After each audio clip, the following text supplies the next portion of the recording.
Hello, everyone. Welcome to another episode of the TRoman Show. Matthew Phillips and Roman Brick, your hosts, one from Staten Island, which is behind me. Actually, the ocean is behind me, the Atlantic Ocean, and our in-house lawyer, Matthew Phillips, Esquire. How are you, Matthew? Oh, I'm doing great. I gotta say, I am so impressed at the production value of that last snippet. And the images, I just have to say, it was really profound. The images were thought-provoking and just provocative generally, but the music, I have to say, that was that's a liturgical type of chant from the Orthodox Church from and that music was in Eyes Wide Shut, and they added some, drum machine over the top of it. But it's basically the chant from Eyes Wide Shut, and some of the imagery and some of the kind of scenes were from Eyes Wide Shut. I just thought that was enormously entertaining and profound and right on point. I'm going to give it a 10. So, Yeah, that's not mine. Unfortunately, I love AI, and I love producing music with the limited or actually growing capabilities of social media. But it's an upcoming creator or creators that are aware of what's going on in the world, and of course it's based on the team from the Eyes Wide Shut. That's the last movie, right, by Stanley Kubrick, um, yes. whose life ended oddly enough after producing the famous Hmm. movie, and it features a lot of characters. Features kind of rhymes with creatures, right? But characters, let's say characters that are prominent on the world stage. So I think it's a very important, I would say, half jokingly, piece of counter propaganda to the propaganda that we are seeing. So people are pushing back, and technology allows us. That's what we are doing here on the stream and on the shows, social media. Again, iPhones, phones, smartphones, the internet, right? These are tools that God provided to us. We need to utilize them fully. But again, I'm here on the southern shore of Staten Island. Just wanted to change the scenery a little bit for the public and for myself. That's actually my therapy of this whole family court insanity, alienation court. So I used to hike a lot when I lived in Seattle, when my ordeal started over 7 years ago. And being in the nature helps me a lot. So it's, I don't know, half advice, half shared with you people, dear people who actually watch and support. I posted another video. The moon behind me was yeah, watch it. I think it's very interesting. The angle of the moon shadow and the sun. But Matthew, you had a topic that you wanted to discuss, or a topic that we wanted to continue the discussion of. So please. Well, it's so ironic because I was so eager to talk about Stanley Kubrick, and you had mentioned the untimely temporal coincidence of when he died, and it's not just that he died during the movie, but it was immediately after showing, I guess the Warner Brother people, I guess it would have been, but showing them the kind of rough cut of the film. And apparently there was a huge argument about it, and that was the only film I think since Spartacus in 1960, probably would have been the only film that Stanley Kubrick didn't have the final cut. And so you got to wonder, where is Stanley Kubrick's final version of Eyes Wide Shut? Where is the director's cut of that movie? And to this day, nobody knows. And I think that is probably a great topic for a future segment. But I got to tell you what's really what I've been really upset with this week, and what I wanted to hopefully engage the viewers on, is the notion of supervised visitation. And I see supervised visitation like all the time. And, I talk to so many clients and, other people that have been affected by the family court Holocaust. And there are so many people that have been reduced only to having visitation. And this idea of, supervised visitation, it's not parenting. And I say this all the time. I can't stress this enough. If all a person has is visitation, that's not parenting. There's no parenting that goes on during supervised visitation. The children just aren't being parented in any meaningful way. It's kind of like a prison setting. And so it's always been my viewpoint that if all a person has is supervised visitation, well, that can only mean that they've been terminated, that their constitutional right to parent has been irrevocably taken from them. And the only way they can see their children is if they essentially engage in what amounts to child trafficking. If they want to see their child, they have to rent that child back from the state. And I believe that anytime uh, a person, whether it's the parent or not, anytime a person has to directly pay for the company of the child, I guess in many respects, like somebody might, pay, a prostitute to be in the company of, you know, uh, and so I think the parallels are there. But my point is that supervised visitation, if that's all you have, you've been terminated. And I talk to parents about this, and it seems like almost in every instance, there's no goals that are set up. The court never says, if you do 52 weeks of driver's education, then we'll give you your kid back. Or if you can do a somersault and, rub your stomach and pat your head, or if you do this condition, whatever it is, if this whatever is satisfied, then you can see your kid. They don't, and again, I remember using the expression the other day. It's not like the court is moving the goalposts on these parents. They don't give them any goalpost in the first place. There's nothing for the parent to strive for. It's as if the court has just placed the child, or rather placed the parent on supervised visitation, and that's it. There's no goals. It isn't like it's set for a determinate time. It isn't like the court is saying, well, I have concerns, and therefore for 6 months, you have to have supervised visits. These things just go on forever because it's a huge moneymaker. And it is set up. I see the comments there. It's totally set up to make the person fail. Plus, it's there to generate revenue and have the revenue go on and on and on. And I think it's the thing is, I wonder also, and I would encourage people to, ask this of their attorneys, ask your attorney or your judge if you're in court, what is the purpose of supervised visitation?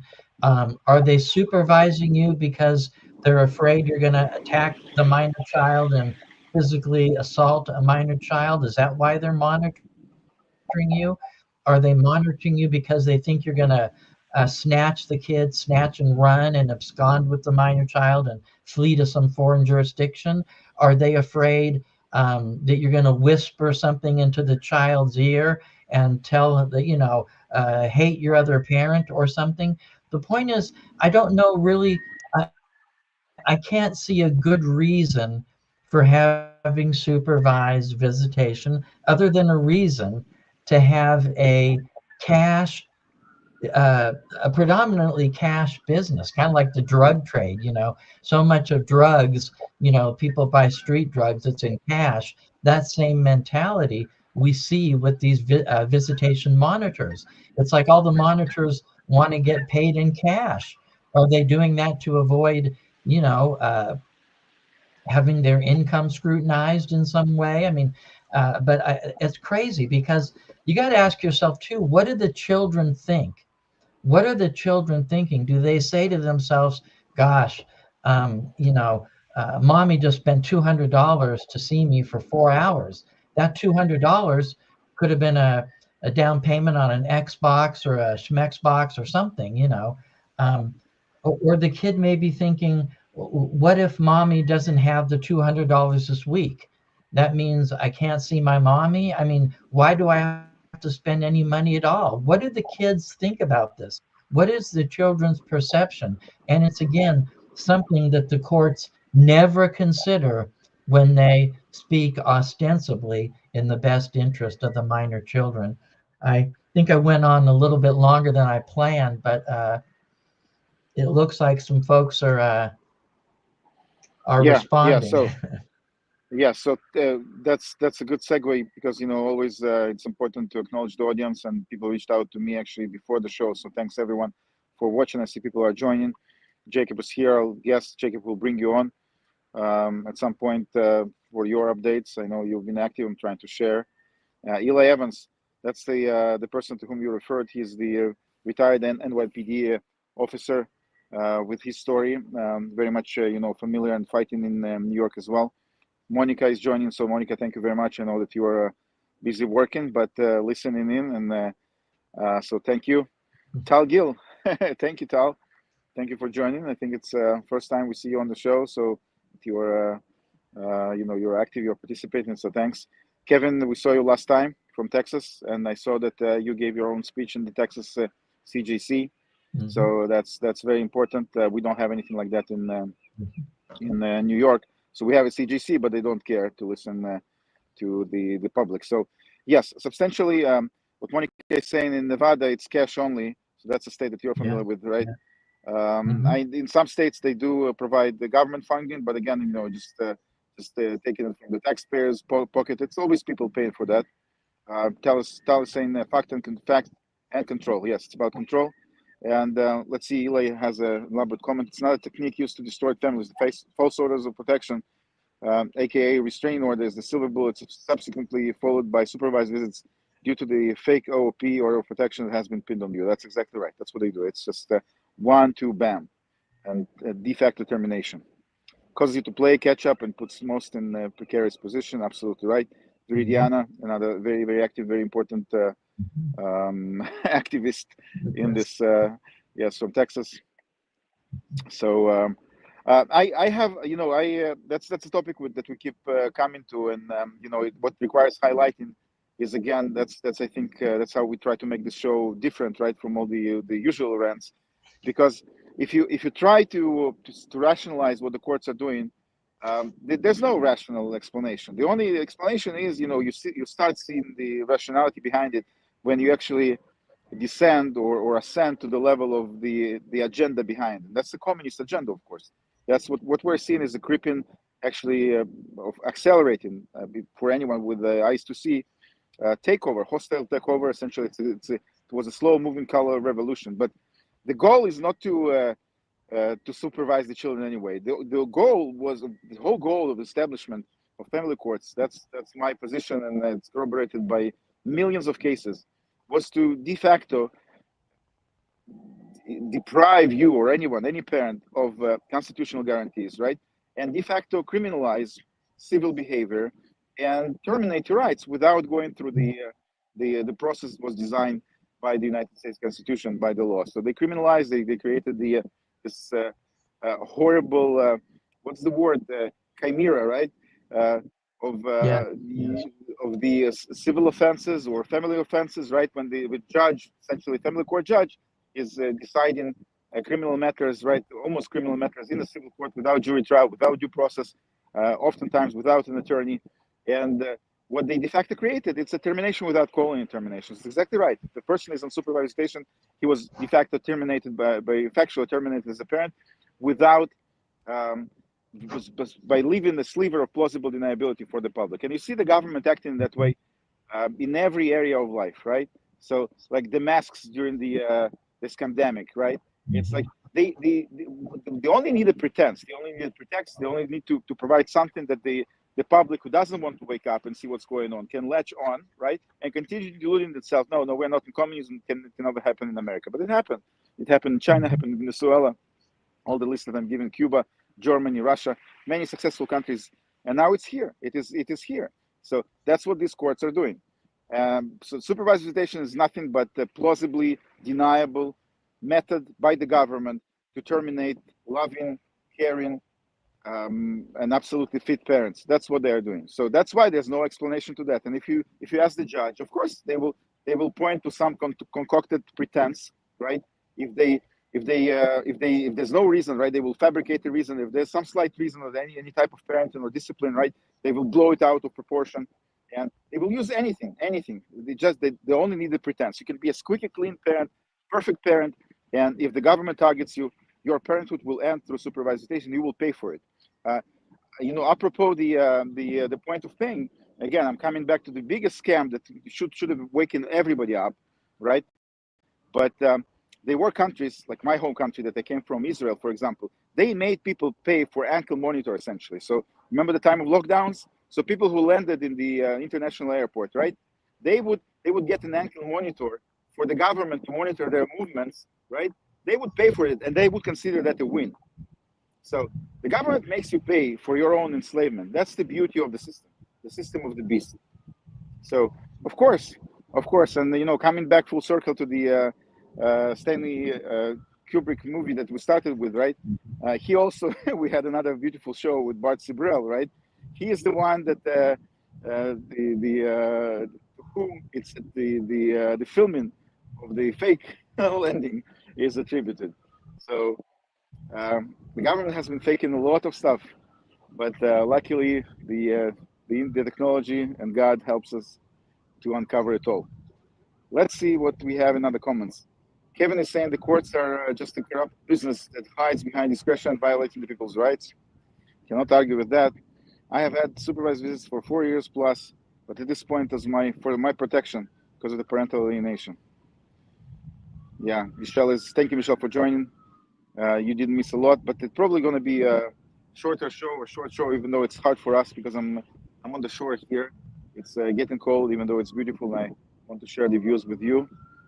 So, what else, Matthew? Well, I wanted to pick up where you left off on the termination, because I couldn't agree with you more that what's really happening is that the parents are having their fundamental rights terminated. Their right to be a parent is being terminated. And I mean that in the most literal sense of termination. And what's crazy is that I get a lot of blowback from opposing counsels. And I've had a lot of really kind of vitriolic responses from opposing counsels who insist, you haven't, your client hasn't been terminated, there's been no termination proceedings. And it's like, well, the point is that when we're saying termination, we're saying constructive termination, kind of like constructive termination in an employer-employee context, or a constructive eviction where a landlord causes a tenant to be ousted unfairly from the premises, and that might rise to the level of a constructive eviction, even though the landlord never filed for unlawful detainer, right? So the same thing I think applies with family court. People are losing their right to parent, and they've never been subject to termination proceedings, and yet they've been terminated, or what I would say de facto termination or constructive termination. And the hallmark is that under the Troxel case, everybody knows Troxel versus Granville, they have the 3 C's: care, custody, and control. That's what parenting is. It's the right to care, custody, and control. And if all you have is, a monitor there and like 2 hours every Sunday, you're not really exercising care, custody, or control of the minor child. You're not telling them when to brush their teeth. You're not telling them where to go to bed. You're not controlling their movement in space. You don't take care of them when they get sick. You don't get to pick them up. And so you're not really exercising any care, custody, and control. Well, you've been terminated. But again, I think that this is important to note because it shows a nationwide agreement among individuals. I don't want to use the C word necessarily, but I think there is, an understanding that this is how they're going to do it. They terminate you without really terminating you.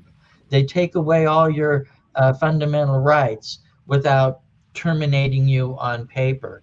And that's why they criminalize you, because they want to criminalize you enough not to put you in jail and then you can't earn child support money. They want to keep you on the outside. So they want to criminalize you just enough to justify taking away your children under the pretense of plausible deniability. And I think I'm going overboard.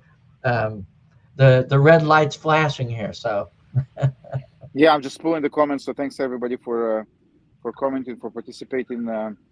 You know, supervised visitation, essentially, it's like it's being in jail. It's having your kids brought to you while you're in jail, with the only difference that you're allowed to walk away at the end of the visit, right? And the whole use of the word visit or visitation, it's preposterous as well. It's very demeaning. You're not visiting with your children; they are your children, right? You're supposed to have equal time with them. So, of course, that should be very obvious. At least that's the audience that kind of I'm trying to create with my humble page, because what's going on, if the government had to go through the regular procedure, due process and jury trial, right, the case would fall apart. Predominantly what we are seeing, there are good parents, educated people, smart people, accomplished people, right? We had a PhD on the show.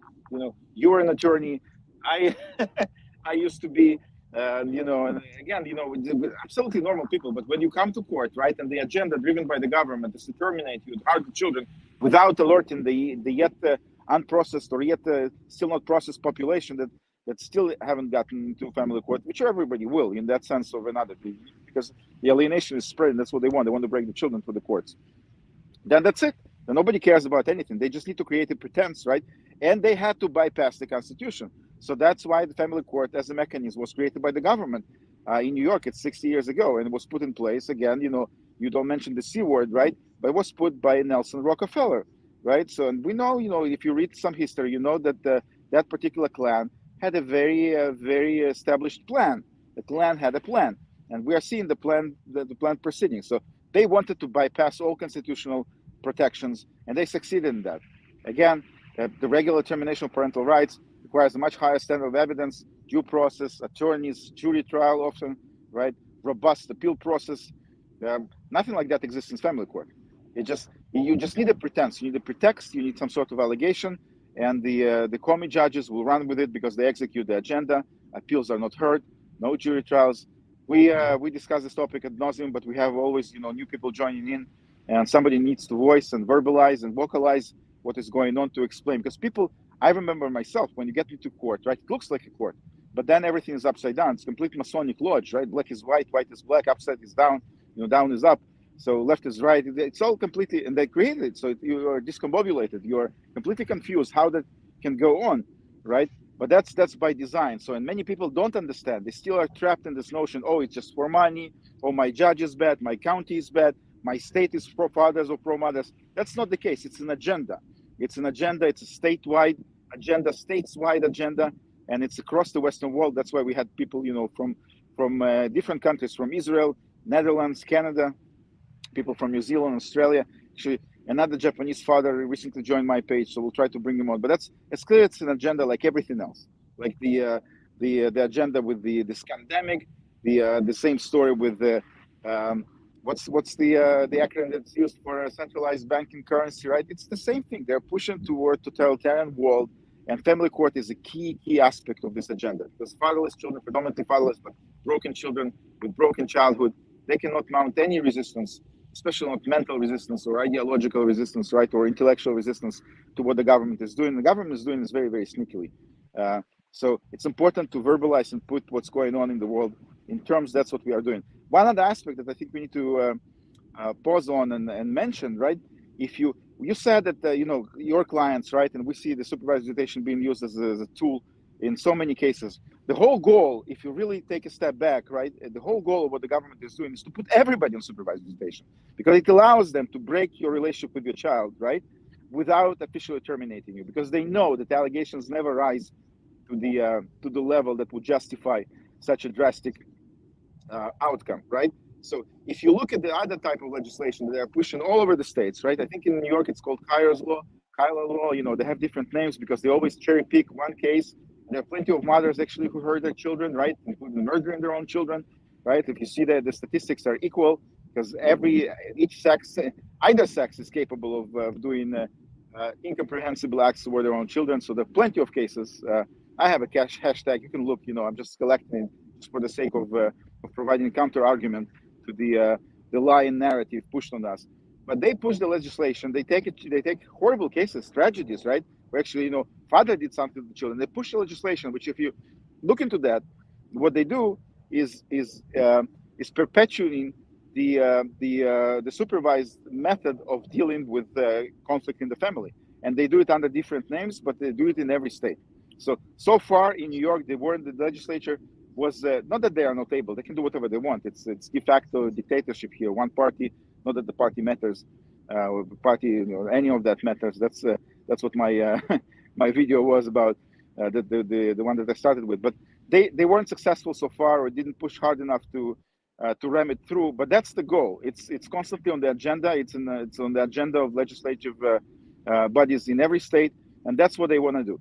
That's what they want to formalize and make sure that every family court case ends in de facto terminations through supervision, based on false allegations, without providing due process, bypassing the Constitution. This is an insane argument. I actually argued, but they ignore like everything, like Troxel, right? I put Troxel in all my papers, and what is the argument? Oh, there's no jury trial in family court. Why? Because it's not mentioned in the Constitution.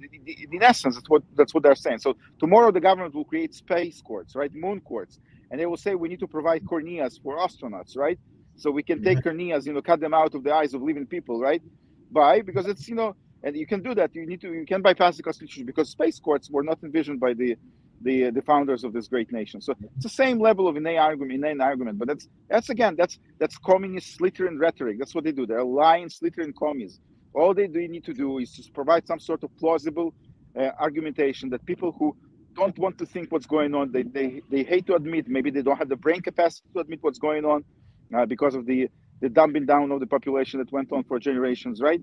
And they provide this plausible deniability excuse, right, with which the government runs. So there's no rhyme or reason behind the parental alienation unless you understand that that's what government wants to break the children, break the parents, and create completely subjugated population. That's my rant. Yeah. Well, I got to say, I just have one more thing I wanted to say here, and I had got some good mail, in between all the hate mail, I got some good mail, and one of the somebody had wanted to ask me. They said, "What if we were to do a boycott?" And I guess I'm doing a feeler kind of thing here.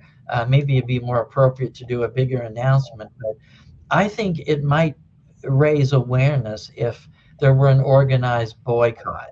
And this is what this one person suggested. Like on a given day, December 1st, for example, nobody pays for parental visitation. Nobody pays for monitored visits on December 1st or the week of December 1 through December 7th. But I think if everyone organized a protest, we're not going to pay the ransom today or this week. I wonder if it would be effective or how it would go over, or if it sounds foolish and naive, or maybe I should get a guitar and start strumming some protest songs. I don't know.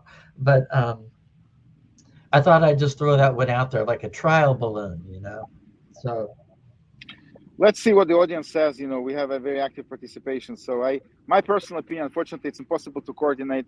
And maybe we're entering the age of individuality. So people need to be just free on their own, right? But there will always be parents who will pay whatever the court requires just to see their children, and that's a justifiable approach. If people don't pay, right, then that's what the government wants. By the way, it's a satanic, literally satanic. It's a biblical battle that we're seeing, like between free spirit and you see the darkness is descending on Staten Island. So that's the darkness that descends on us, right? It's satanic, it's demonic what they are doing, and they want you to walk away. They create a situation in which a parent is pushed so much to the corner, right in the corner or to the edge, that they will just walk away, right? They did the same with the clot shots as well, right? If you really pay attention, nobody pushed the needle into your arm, right? But they create an impossible situation, coercion of such a degree that many people succumb. So it's just a will. It's still free will. We still live in the world of free will, right? And but understandably, if the government creates the conditions that people walk away, parents walk away from their own children, then the government will turn around, like Eli said here in the comment, right? And they will gaslight you for not availing yourself to their liking, right? They create an impossible situation, like you said. They make you pay to see your own children, right? And if you cannot afford it, right, you are not working hard enough, or you just, you decide not to demean yourself in such a way, or you are not, you're not a good father. So it's a test of will, and I don't think any coordination would be successful. But I don't know. We don't want to be a Debbie Downer, right?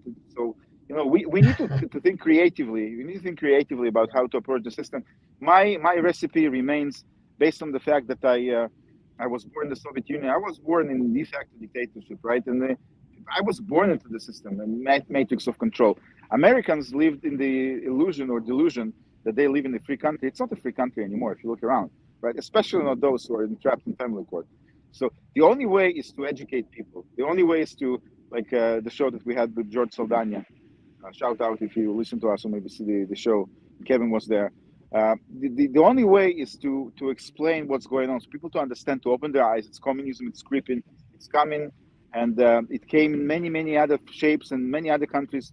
That's the only way to fight is for people to wake up and not succumb to the mind control, right? Not the physical control. It's still the mind. Yeah, Wow. I have one comment. Kevin is saying it's a countrywide agenda for the court system to violate your rights and profit for the gain. So, this is a correct statement, of course, Kevin, right? And thank you for participating. But it's not a complete statement, and that's something that I will continue rehearsing and repeating, right? It's not a countrywide agenda; it's a worldwide agenda. It's worldwide. Every Western country, not even countries that are considered Western, like Russia or Bulgaria or Romania, all these countries are facing the same thing. They work from the same playbook. So it's not the US specific issue. It's everywhere. It's a global agenda, just like the mask and the 666 distancing was worldwide, right? And it's not only for the gain. The gain is just for stupid media or low-level execution as a pyramid of control. It's ideological. They want to stop and discourage procreation. They're fighting God. They're building another Tower of Babel here. That's what they want. They are defying God, and they want people to walk away. That's why you don't see exact coercion or abject coercion. So they want people to accept their own servitude, to become slaves willingly. That's what the government wants. So money is a motivator, but for low-level people, the people who design the system, they're ideologically motivated. They don't need any money. The Nelson Rockefeller, the governor of New York, who signed the Family Court Act into law, didn't need any money. They are driven by ideology. They want to control the population. Anyway, it's getting cold here and dark, so you see me less, you see the beautiful skies more. But Matthew, thank you everybody for participating. Please go to the comments later. Matthew, your word is last word. No, I had a great time. I just say that the silhouette is really stunning there. But thank you to everybody, and we'll see you next time. Thanks everybody. I'll try to put the music again because I kind of like this AI. And it's very telling for those who see what's going on.